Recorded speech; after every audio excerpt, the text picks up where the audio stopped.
नमस्कार। कई बार ऐसा होता है ना, दवा दी, हम ले भी रहे हैं बिल्कुल टाइम पर, लेकिन आ, आराम ही नहीं मिल रहा है। हम्म। तो क्या हमेशा दवा में ही गड़बड़ होती है या फिर वजहें कुछ और भी हो सकती हैं? आज हम इसी सवाल की तह तक जाएंगे और कुछ ऐसी छिपी हुई वजहों पर गौर करेंगे जो हमारे साथ साझा की गई जानकारी में सामने आई हैं। हाँ, बिल्कुल। ये बहुत आम उलझन है। देखिए, दवा का असर होना ना, ये एक सीधी लाइन नहीं है। मतलब सिर्फ दवा अच्छी है यही काफी नहीं है। हमारा शरीर कैसे उसे लेता है, हम क्या खा पी रहे हैं, दवा ठीक से ले भी रहे हैं या नहीं, ये सब बातें मायने रखती हैं। चलिए, जो जानकारी मिली है उसके आधार पर इसे थोड़ा और समझते हैं। हाँ, ठीक है।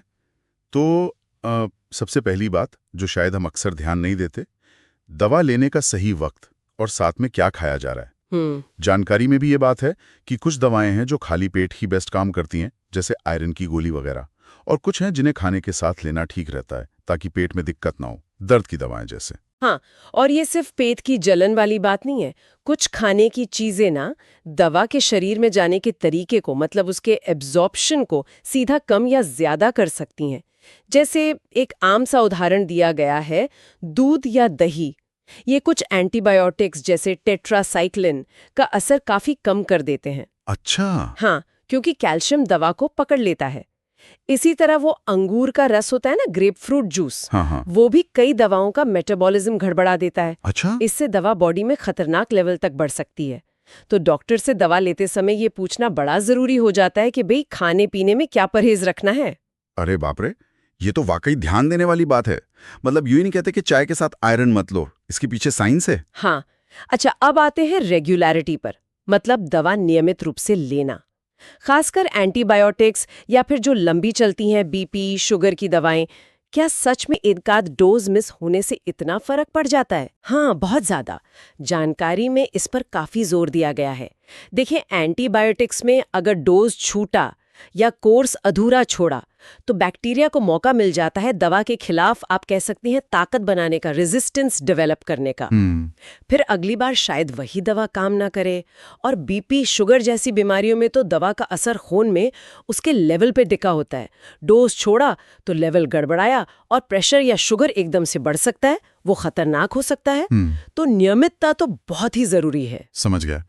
और एक और आदत जो दिखती है, खुद से दवाएं मिला लेना।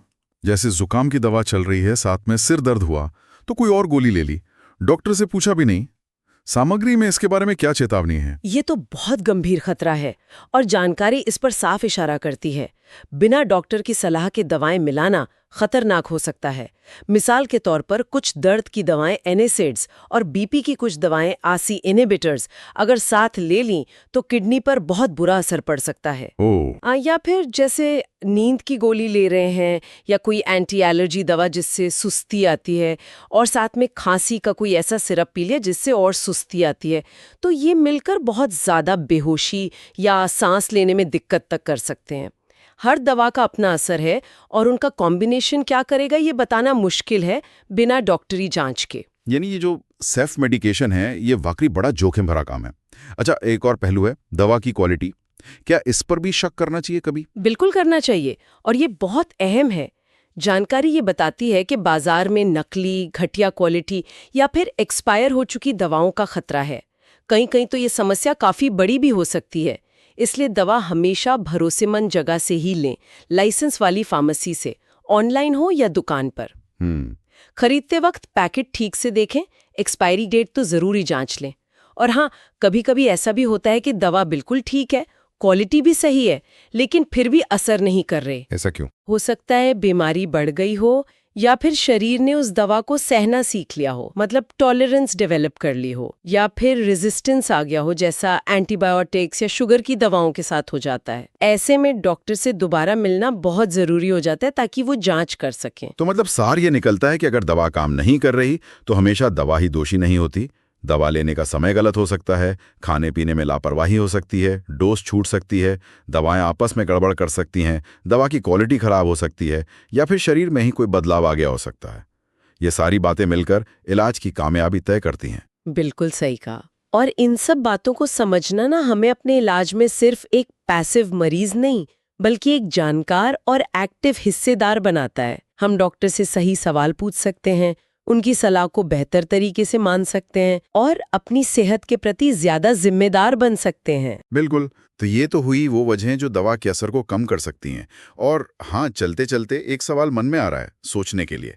क्या इन सब फिजिकल और बाहरी फैक्टर्स के अलावा हमारे मन का विश्वास, हमारी उम्मीदें, मतलब जिसे हम प्लेसीबो या नोसीबो इफेक्ट कहते हैं, क्या उसका भी दवा के असरदार होने या ना होने में कोई रोल होता है, जिसके बारे में शायद आज हमने विस्तार से बात नहीं की?